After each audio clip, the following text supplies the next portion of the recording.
Greetings and salutations, everyone, and welcome back to tonight's second half. Before we get into it, a couple links. As you know, I rely on Patreon, PayPal, and my merch to help the channel to continue to grow and go. The links to Patreon and PayPal are in the description below. My merch is displayed directly under this video. Also, Dogman Frightening Encounters Volume 1, 2, and 3, the audiobook versions.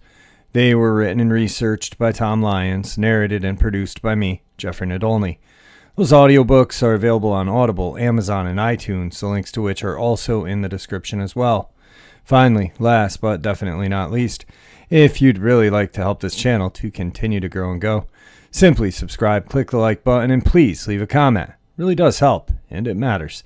And now, everyone, I have taken far too much of your time. Let's get on with tonight's second half, shall we?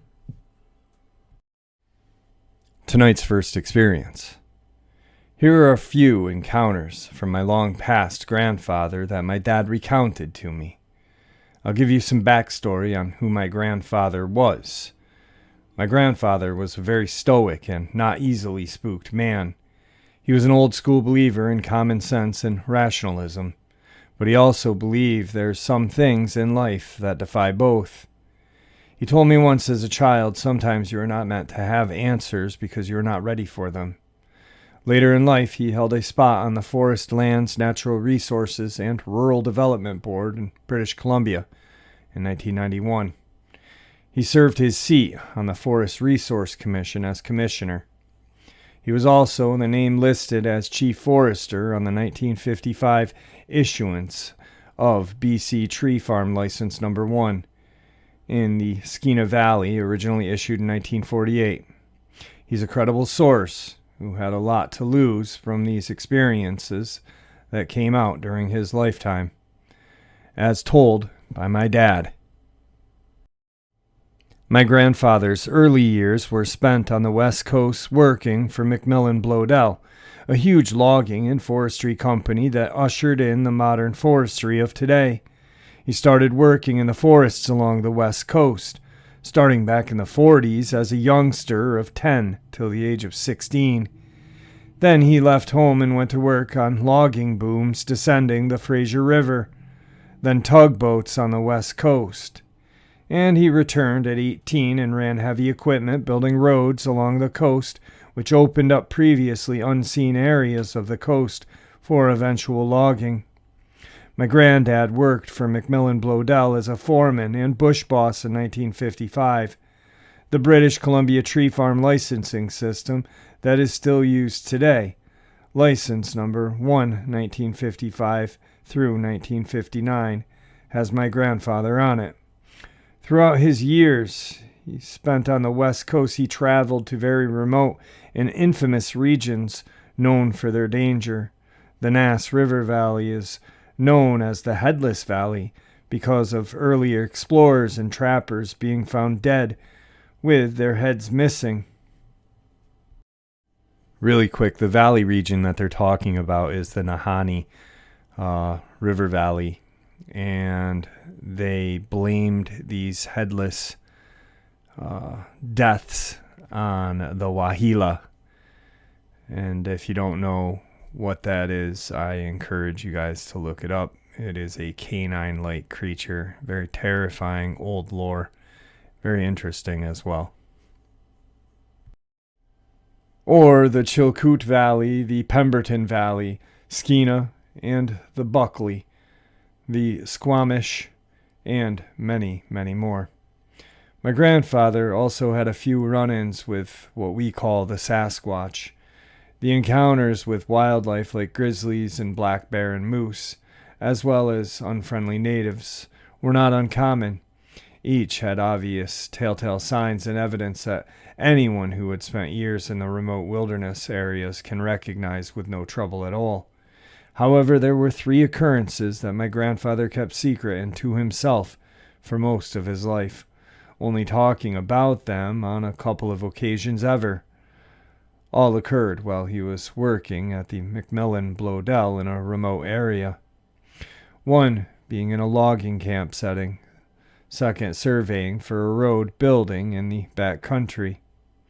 Third occurred deep in the bush while he was running a large bulldozer building a forestry road. All three encounters left my grandfather with a profound respect and sense of what to watch out for when discovering the signs of something being very wrong in your surroundings. Here is his first encounter. My granddad had witnessed for himself the tremendous size and strength of the creature for the first time in 1951.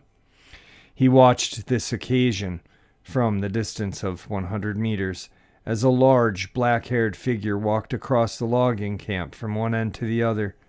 The creature, he said, was the height of the top of the cookhouse, which was nearly 9 feet, and the stride was near 5 feet after later examination of the tracks. It walked across the camp in about a minute or so, and when it reached the cookhouse, it had to move barrels full of diesel away from the entrance to the cookhouse. When the weekends came, the logging crews would shut down and would often leave fully loaded fuel barrels stacked in front of the cookhouse doors to prevent natives and hermits from breaking in and stealing their food.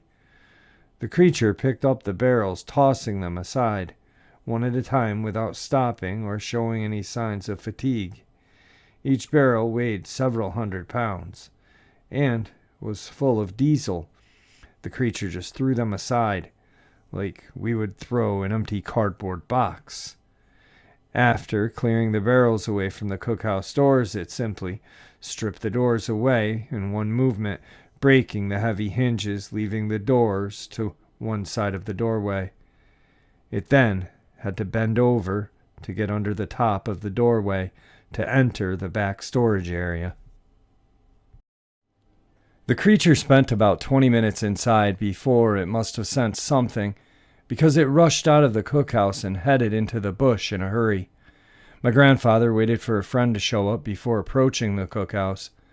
They found the storage room ransacked and the meat locker door ripped off its hinges. Tubs of lard, butter, sugar, and honey were consumed, along with things like chairs, fridges, and benches being pushed against the wall or toppled.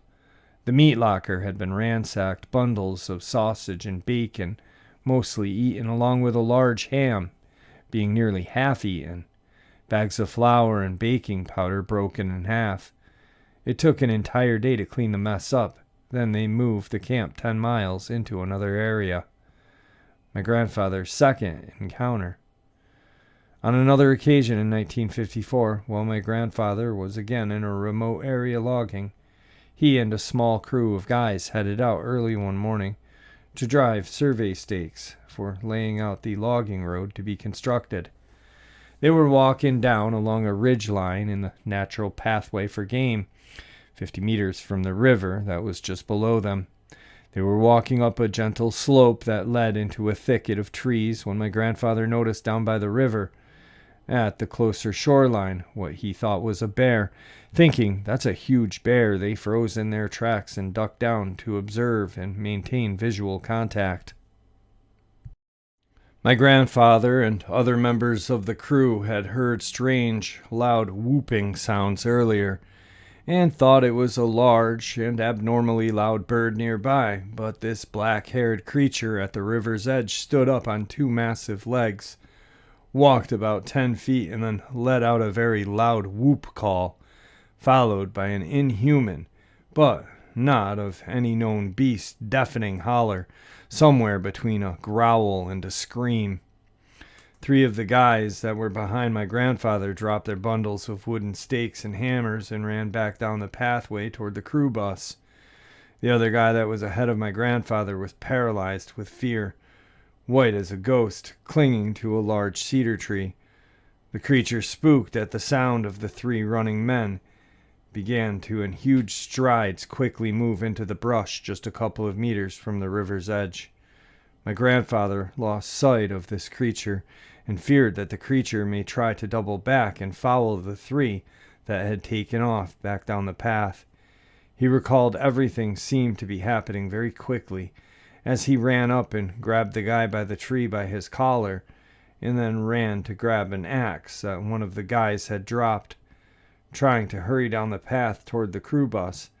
On the way, they were pursued by something on both sides of them in the trees.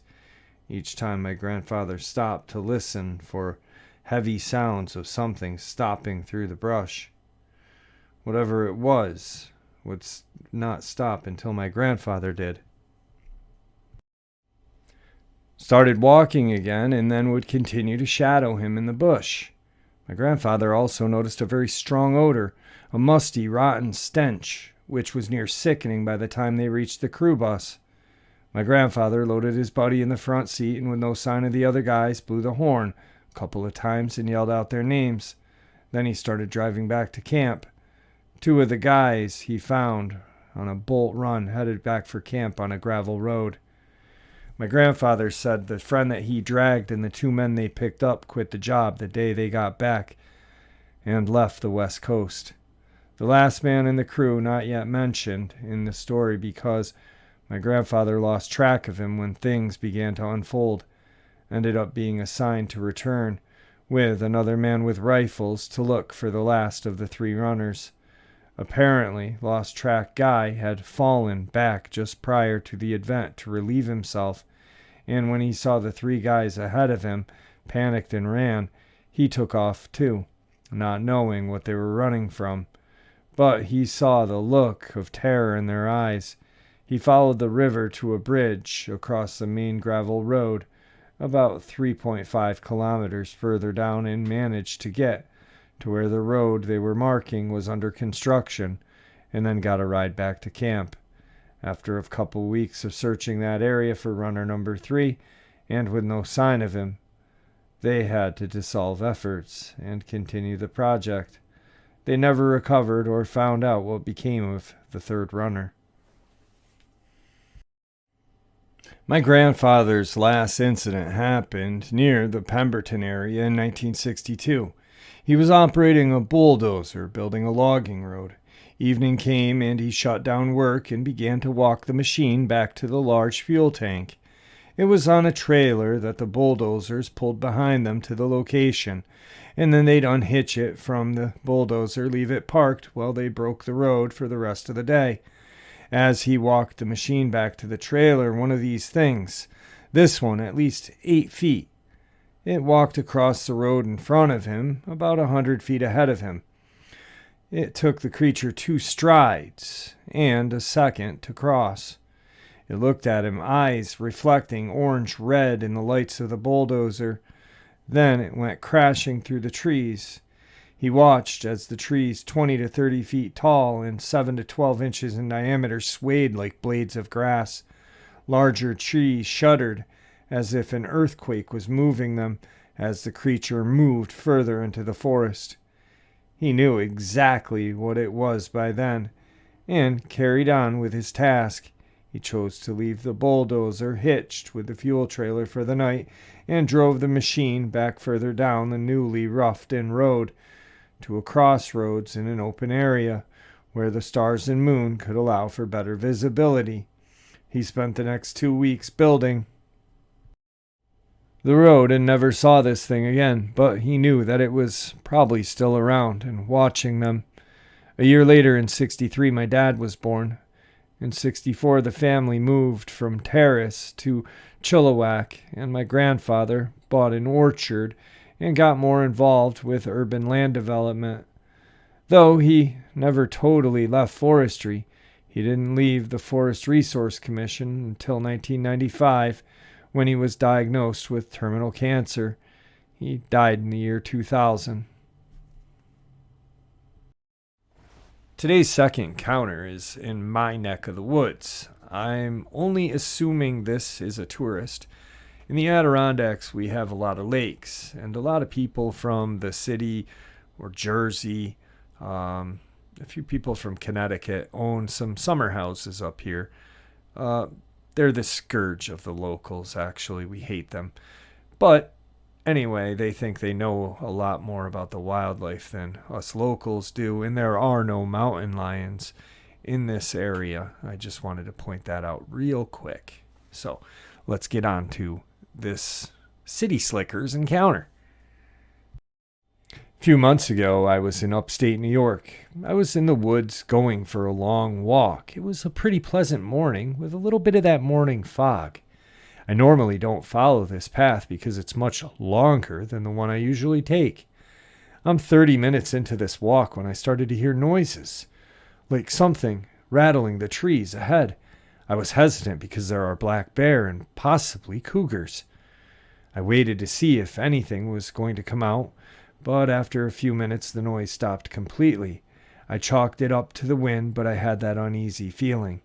I soon entered a clearing and felt some relief, thinking I will be able to see if any wildlife decides to check me out. I walked to about the center of the clearing when I heard a sound from the woods I had just left. That's when I saw it. At first I thought it was a bear and I froze. It was crouched over, pawing at something. It kind of crouch walked in a low point in the grass. That's when I knew this was no bear. I made a few side steps while trying to back up, and that's when it noticed me. It stood up on its legs and stared at me. I have never felt more afraid and helpless in my life. We just stood there for a moment. It then picked up a branch that was nearby and dragged it into the woods and disappeared. I heard a single whacking sound come from the forest, and that's when I ran. I made it back to my car in record time and froze up again. I have never felt this way before. When I replay this in my head, I thought to myself it must have been a hunter in a ghillie suit, and I shouldn't think too much more about it. I drove off, but I kept thinking about it, and the more I did, the more I knew it was not a hunter. It had black and brown fur. I could see its eyes. They almost looked human. It was well over 6 feet tall and had human-like features. But that's the problem. It wasn't a human, unless it was all makeup and a costume. This event has consumed my life for the last few months, and I'm trying to move past it. Today's third encounter. I was 17 and I used to go outside all the time at night. I lived in the mountains of Pennsylvania.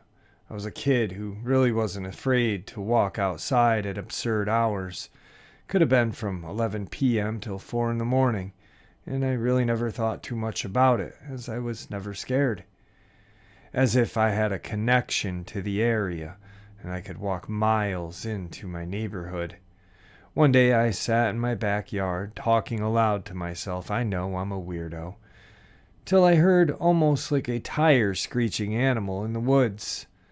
Then it started breathing heavily as it moved through the forest. I always carried a knife on me at night, and for some reason these noises didn't scare me either. It rather had this weird angry feeling, as if I had intent to harm whatever it was. It was constantly making these noises that I had never heard before.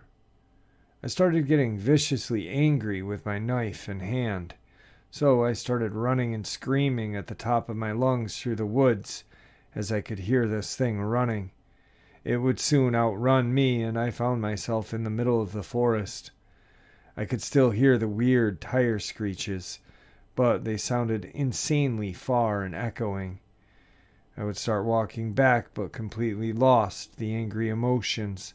The adrenaline was off the roof, but I almost wondered if something got a hold of me. I had a very strong connection to nature in my area, so I felt safe, especially at night. Thinking back on it, I find it hard to believe I would even do something like that. I remember the feeling of only wanting to kill that thing, but it felt unnatural. But now that I'm older and I read stuff on the internet, maybe I was getting lured by one of these crawlers. I don't really know. Today's fourth encounter. Yeah, Bigfoot does exist. I saw one in southern Louisiana, near Bogalusa, Washington Parish in 1978 while on the back roads with no streetlights. On that same road, sparsely dotted with homes, was an old shack-like bar with wooden posts to support an awning, which had a horse tied up to one of the posts. Lots of horses know where their barn is, so you don't have to tell them how to get home. It was around 3 in the morning on a weeknight. It had been a long time, but I was taking the Century News, if I remember Slidell's newspaper name correctly, pages to be printed at the Bogalusa newspaper print plant. They'd print the papers, then I'd bring the bundles back to Slidell and drop them off at delivery kids' homes and fill up the newspaper stands. I'd have to look at an old map and figure the back roads that I took from Slidell to Bogalusa. I never went on the freeway. This was during landline phone days. I was doing the speed limit or less when out of the dark comes running from left to right a small herd of 7 to 8 black and white cows. My van was not new, and the headlights had that yellowish tint to them, not terribly bright as today's headlights. As I slammed on the brakes, bundles of papers started to shift. The van was full and stacked up to the roof, right up to the back of my seat. But I kept my eyes on the road as I didn't want to hit them. They'd be hitting like a bunch of deer. I could clearly see that these cows were running scared. And that's when I saw this upright whatever it was. It sure was not a cow running along with them. This bipedal creature's arms were pumping as hard as it ran. I saw clearly its side view as I was pulling up to a side to stop. There were no sidewalks or curbs, just roads, dirt, weeds, rocks, grass, etc. I was in the sticks. It was tall enough that I could see it from about the waist up over the cows' top of their backs. So how tall are cows, and then estimate its height. It didn't look in my direction. Its face was humanoid from the side view with no prominent nose, just a bump.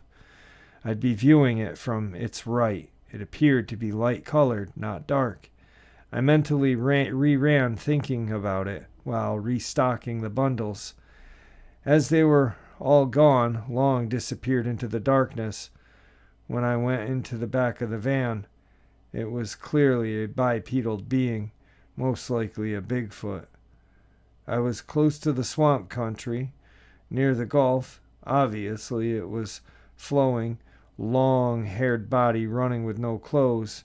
I assumed it was a male, as I could see its chest. As its arms were moving, I could see no mammary glands. These cows were running scared, and it kept pace with them. All right, guys, that is tonight's final kind of experience or encounter of the evening. I hope you guys enjoyed tonight's second half as much as I enjoyed sharing it with you. Thank you for all your support, and thank you for always listening.